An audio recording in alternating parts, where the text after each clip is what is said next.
Right.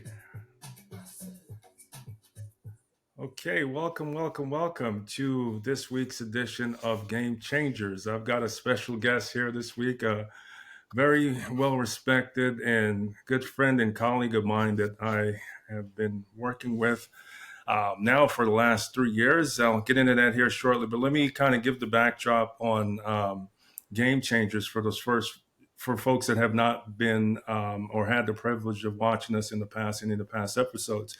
So, Game Changers is a podcast that I have to introduce and kind of highlight, friends and relationships of mine that I feel with people that have pretty much mastered their craft or have is a special ability to change the game is the way I see it. And today's guest is one of those people that I highly respect, and I think that they've got a lot to offer in the not just in the industry but just collectively as a person as being successful and what kind of challenges and experiences that they've had in that space. So without further ado, I'd like to introduce Ted Wilson, who is a current account executive at SoftServe, which is the company I work with as well. I must throw that out there. And he has made some significant strides and accomplishments here at SoftServe. He's been member of the President's Club, which is the highest degree of sales accomplishments at our organization since 2018, consistently over the last several years. Top Gun Awards, Soft Serve Award winners as far as number of sales accolades. So I'll let Ted introduce himself, and we'll go ahead and kick it off and have some dialogue from there. So Ted, tell us a little bit about yourself and your journey, and anything else in your background you want to share. Let's start there. Awesome. Yeah, appreciate it, Roy. Thanks for having me. So like you said, I've been with SoftServe for a number of years now. Been here about 7 years. Currently a county executive. Absolutely love it. Actually, I've been in sales in some way, shape, or form my whole career. So currently living in Austin, Texas. Born on the East Coast, Mid-Atlantic. Grew up in Virginia, right outside of DC. Really, the DC area left an impression on me. It's pretty transitory. It's very international focused, and growing up, I was always into sports, and I always also knew I think I really wanted to spread my wings, get a little bit further away from home, and see the world. So I ended up going to university in Texas, playing baseball through all 4 years. Moved up to New York City for a little while after that. Had impeccable timing. Did it during the Great Recession, so finding a job was an adventure, a learning moment for me. Fortunately, I had an older brother who helped me out a little bit in the city and get my legs under me. So yeah, I've been in sales in some way, shape, or form for a long time, and I've really enjoyed it. Absolutely. And obviously, you've been very successful in that space. So, I guess tell us a little bit today what inspired you to pursue a career in sales. I mean, what was the catalyst there for you? So initially, the catalyst was having a job. That's always important. So I was right. I was a English literature major, spending my summers playing baseball. So considering I didn't end up playing professionally, that didn't exactly line me up for a big career in the big city. So when I did move to New York, I think what I first found was network matters, right? People that know you and you know them, that really matters. And having some sort of uh, kind of background of folks who believe in you and know what you can do really does matter. So uh, what I had to do for a while is gain some internships. Uh, Really, this kind of translates well to my sales career, because what I found out was uh, an internship is so important, because after you've done it, you have somebody that knows who you are, they know your character, they know you're a high integrity person, and that helps you tackle the first problem in life, which is getting an entry level position when they ask for 2 or 3 years of experience, right? Absolutely. Yes. Makes a lot of so sense. so that right, that's a challenge for everybody. So I think when I started in New York, I was fortunate enough to interview with this really exciting digital media startup at the time called the News Market. Uh, doesn't matter so much what they do now, but they were essentially using technology around content delivery and video streaming to connect uh, international media outlets that were trying to cover the news with corporate brands that had a story to tell. And when I first interviewed for a sales job, they said they liked me, and then they said they didn't have a role for me, so come back later. And that's crushing, right? That was like my 50th rejection of the summer, and Yeah, that's got to so be I went and got frustrating. an internship. And then when I came back and I checked with them 3 months later, they actually had another role open, and I got my first sales job that way. And Wow. I've just been trying to build a network ever since. That's phenomenal. So obviously you've had a tremendous amount of success in sales. I mean, I've seen that directly myself, just working with you and looking at some of your accomplishments broadly in that space. Um, if you were to design the ideal salesperson, what qualities would you know, think this person would need to possess?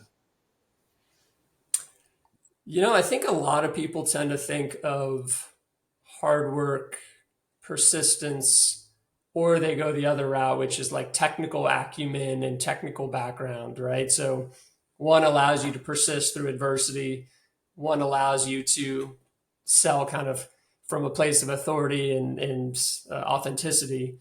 And both sides of that are important. But for me, I think it's always been more about being able to be creative.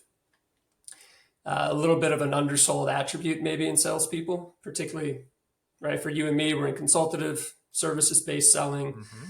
Uh, One of the things about selling technology, for example, is technology is constantly changing, right? And soft serve, we try to build ourselves as true technologists and on the cutting edge, which means you probably have to reinvent yourself and your differentiation several times over your career here. Absolutely. Um, so I think creativity has been really, really important for me. And I think when I look across at other salespeople, you're not necessarily going to be handed a catalog of what to Right. sell. And that's either paralyzing or that's a huge opportunity. And if you lean into the creative aspects of the role, you can really see it as more of an opportunity. Absolutely. I mean, going off script here for a second. I mean, folks like yourself and other successful salespeople, I think one of the key qualities is, being able to adapt and being flexible as far as their approach, tactics, and those types of things, because the playbook changes. I mean, you have to figure out what works best for you, because what works great for Mike might not work for Bobby, may not work. It might work for Ted. So it's about finding your own direction within that playbook and figuring out what works for you. And you've been the true testament of that, because you cut across industries. Your particular segment that you work in, Ted, you're facing a number of different types of CIOs, CTOs, and industry folks. So how do you Mhm. make that pivot when you're focusing with those people? Yeah. Well, I think first of all, keep an open mind and know that you're constantly learning. Uh, at SoftServe, we work with 13,000 plus people, uh, many of whom are experts in their field and in fields where I am definitely not an expert. So if the sports analogy for the salesperson is we're the quarterback of our deal, then make sure we're checking with the rest of the teammates what's potentially the right play to call on that play, right?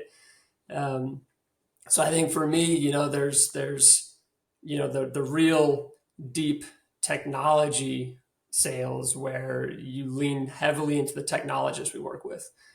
Uh, but you have to be able to also recognize where there might be another sale where it's very business or industry focused, and the tech might not be all that innovative or exciting, but they need it, Exactly. right? In those industries, healthcare, energy, manufacturing, right? In those instances, lean more into my colleagues who have a little bit of a different flavor of talent to bring. So I think lean into those who know better so that you can start seeing the master plan as a salesperson and start putting the the right chess pieces in the right order on the board. Absolutely, absolutely. I think you're spot on. But obviously, I guess getting to my next question, with sales and sales cycles and processes, you're going to face a number of challenges. So, how do Mm-hmm. you maintain a positive mindset? I guess for the audience, for somebody that's earlier in their sales career, or even further along in their sales career, what recommendations do you make as far as how you maintain a positive mindset during challenging times in the sales environment? Well, so first of all, I think know what good is supposed to look like in your industry as a salesperson, right? So, I don't know if it's a soft serve centric thing or just generally in our world of consultative selling. 40% would be pretty good, right? You win 40% of the time. Uh, that means you're losing more than you're winning. So, go in two eyes wide open, knowing that, hey, every time I lose, if I ended up winning 40% of the time, that's actually really Yeah, good. I think so, right? Having the right data helps you first have the right mindset. Um, but then from there, I think uh, I really don't like surprises, right? And when you're younger as a salesperson, it's almost like you're walking in the dark or you're walking blindfolded and you hope you don't bang your knee or you hope you don't bang your shin on right. something. uh, as you get older, you have enough experience to where hopefully you can understand, even if I'm going to lose this deal, I know why I'm going to lose it. And I know that's what I'm trying to sell around. Right. And it's a lot easier to lose a deal when you lose for the reason, hey, maybe we just couldn't be strong in that area. Um, so for me, it's about kind of foresight, right? Knowing what your differentiation is, knowing what your deal is, what your path is, sticking to it. And if you lose, it's a lot easier to lose and accept it when it happens that way. Absolutely, 100%. So those things are very important.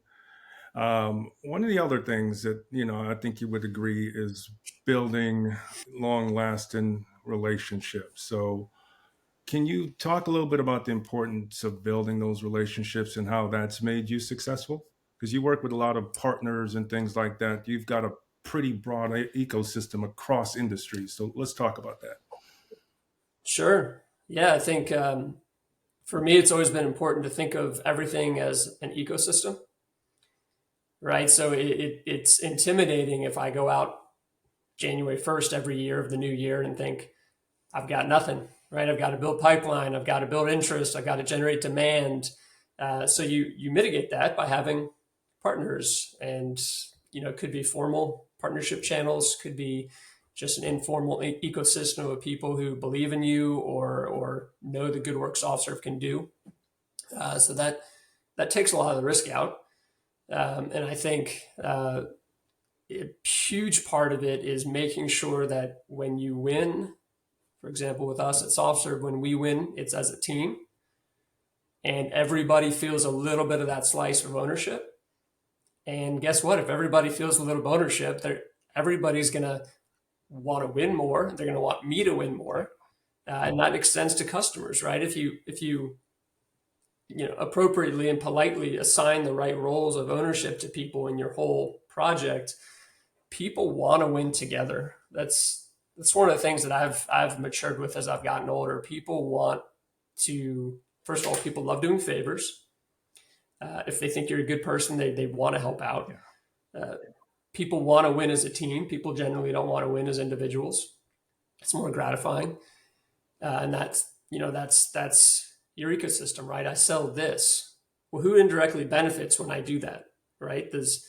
Let's say you're selling a medical device, right? Well, you might help the medical device manufacturer produce more leanly, operate more efficiently, have better quality in their devices. But guess what? Did you just do something that helps somebody upstream or downstream of that provider in that industry, right? The cloud provider.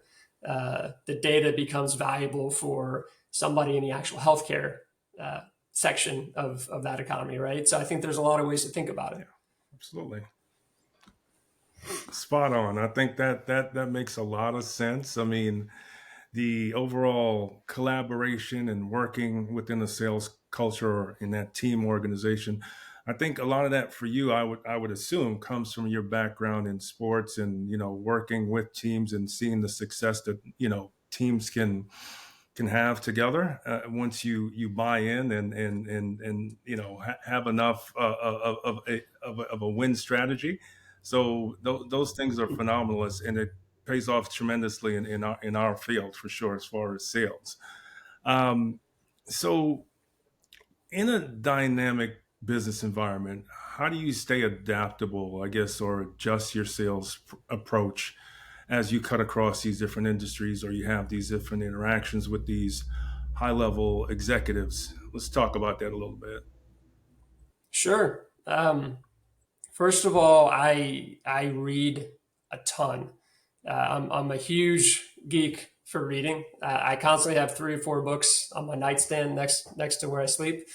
Actually, I've on my desk here where I work, I've got about 20 books, and I constantly have highlighters, and I'm highlighting, I'm writing in the margins.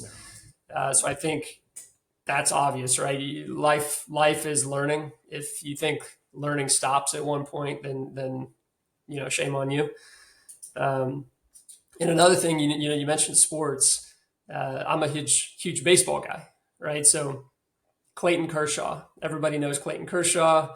Comes from the Dallas area. Was an absolute stud in high school. Went straight to the majors. Immediately super impactful as a player.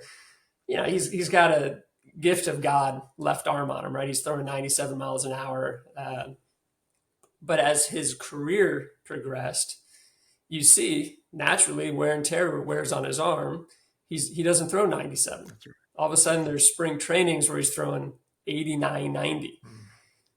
So how does somebody who's the top of their game reinvent themselves continually to have the same quality output with different Yeah, tools, right? He learned how to make fastball sink a little bit or cut a little bit so that 5 or 6 mile an hour slower, but with some movement. Hey, that might even be harder to hit than 97 in straight. Um, in work, I think every year we have to think about in what way can we reinvent ourselves a bit, because the company's gotten better, hopefully. Those around you have continued to get better.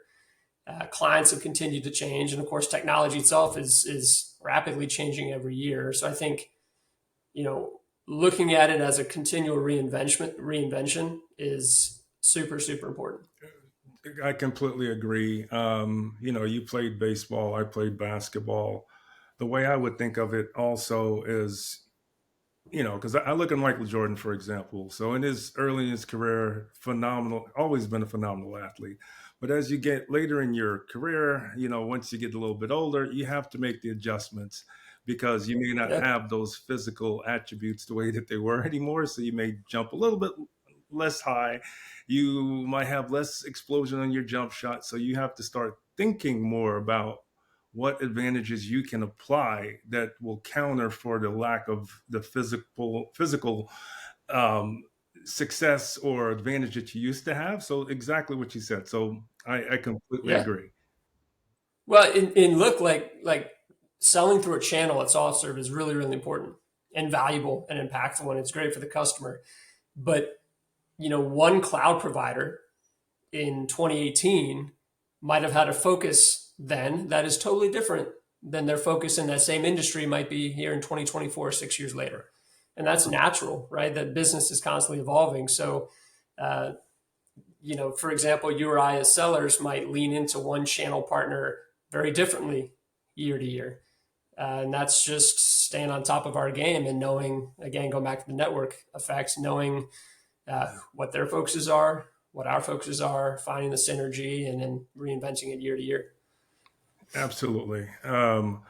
I think those things are tremendously important in our field, and continuing to evolve to excel in our craft and getting better and learning. I think those things are phenomenal. So how do you see, I guess jumping to my next question, how do you see sales evolving and what type of skills do you feel will be crucial for success in this new day and age of technology and Gen AI and those types of things? Yeah, good question. Uh, well, yeah, generative AI in the last 14 months has been quite a game changer, pun intended. Yeah, Uh, thank you. I think, like any industry, there's a bit of existential crisis around, hey, what does AI mean for me, both negatively and positively? Uh, Real estate agent, doctor, lawyer, salesperson, right? No profession is really too sacred. And as a salesperson, I think it comes back to what is the value I'm actually bringing, right? So I've had deals where I've been in the right place at the right time. I was basically a service bartender, right? I saw the request come in, and all I had to do was get it through the workflow successfully. Of course, there's other deals where I feel like maybe myself or my teammates had a great bit of value to insert there. And so, what does it really come down to? Probably trust, number one. Uh, AI, for example, is something that's not necessarily building trust immediately between end users who are humans, right? That's something you inherently distrust a little bit. Absolutely. So even Copilot, right? Everybody's got a Copilot for something right now. That's the whole, or at least one of the big uh, adoption patterns for Gen AI. If somebody were to try to automate my job, which I hope they are, right? Everybody should be trying to do that to some extent. I would think about it more like, well, where are the points where I build a greater connection and trust?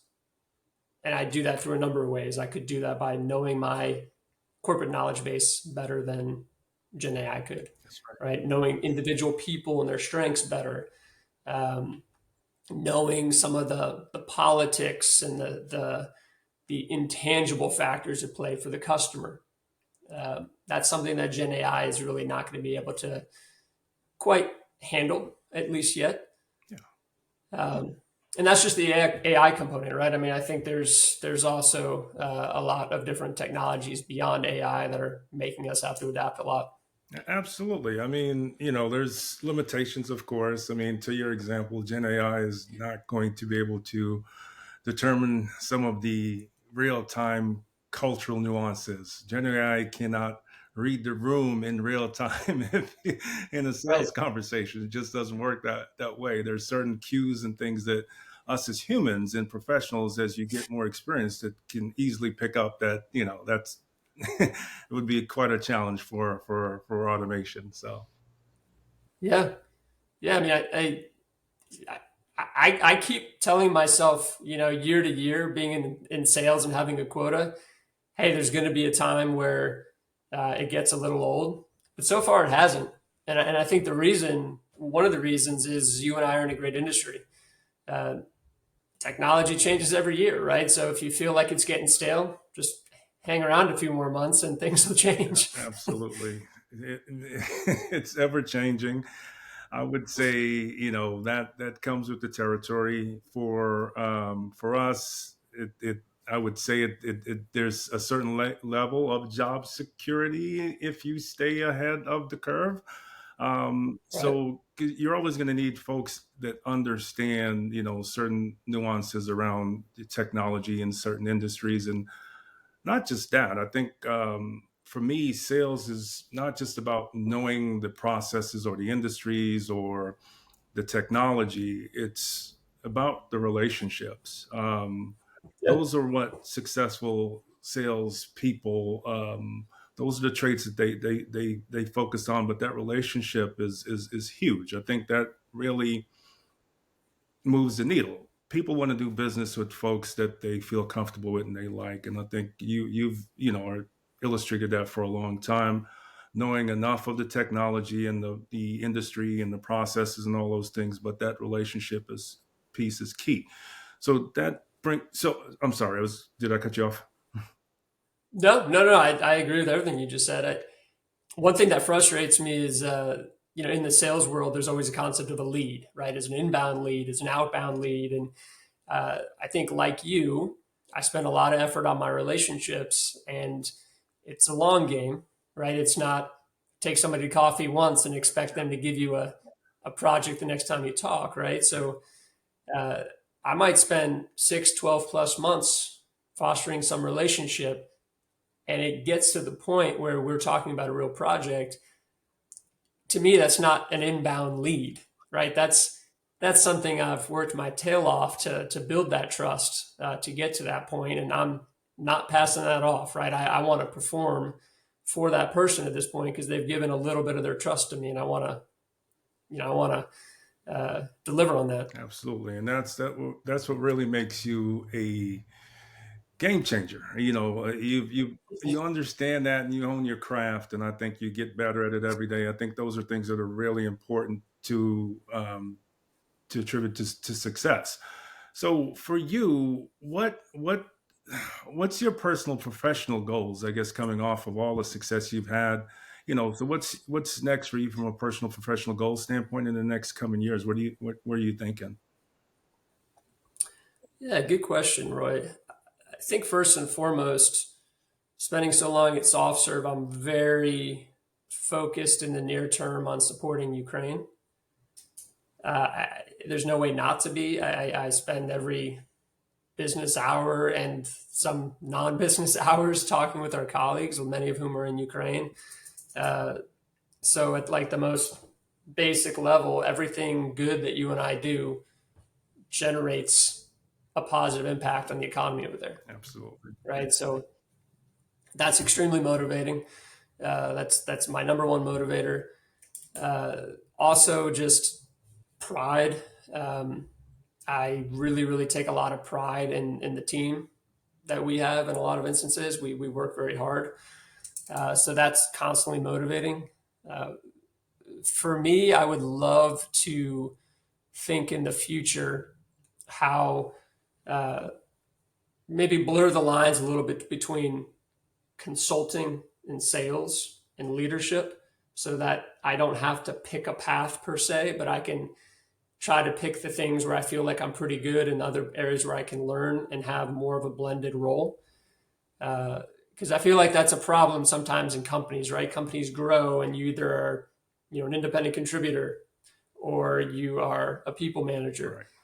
And and I think ideally maybe there's a little bit more gray area in between as you grow your career. Absolutely. I think you hit something on the head right there because for me, after spending so many years as an individual contributor and selling, um, getting into people leadership was, I was a little hesitant of, but my approach to people leadership is, it comes from sports, and we both have a sports background.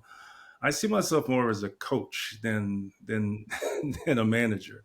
I love to make people better and teach them and get in the trenches with them and work on their skill set. And I think that that's something that you have inside you as well. I think that sports background is tremendous, and I'm happy we both have it and we share that in common.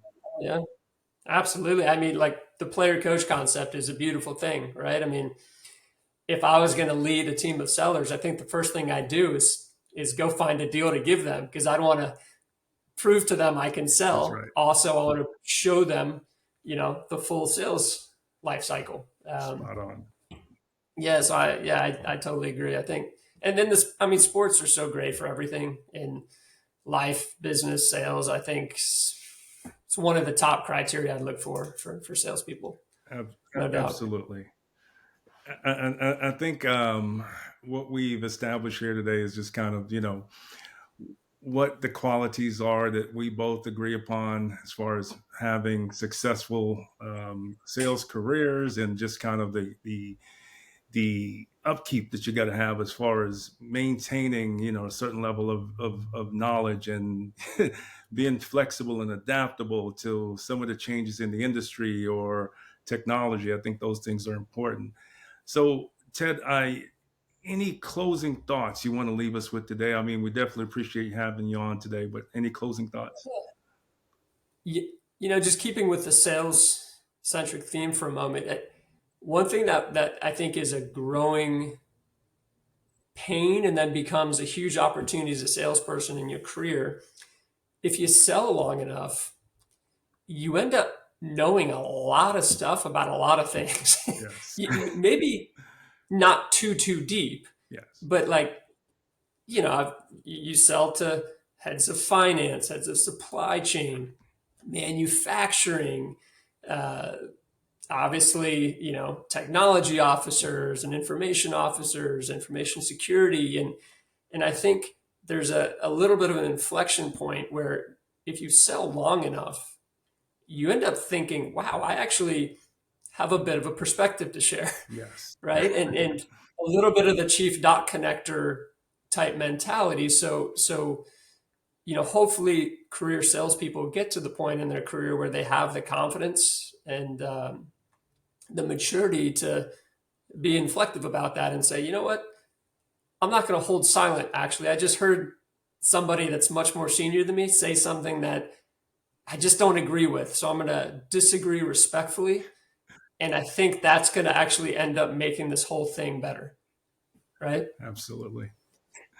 That, So I don't know. That's part of the maturation process, I guess, as a salesperson. I completely agree, and I think those are, you know, really great qualities, and getting to that point to understanding that and those types of things make a lot of sense. So, Ted, I really appreciate you being with us today. I think we're at the end of our time. I know you're a busy guy, and on a Friday evening, I really appreciate you coming out and spending time with us. This has been great. Thank you Yeah. so much, Ted.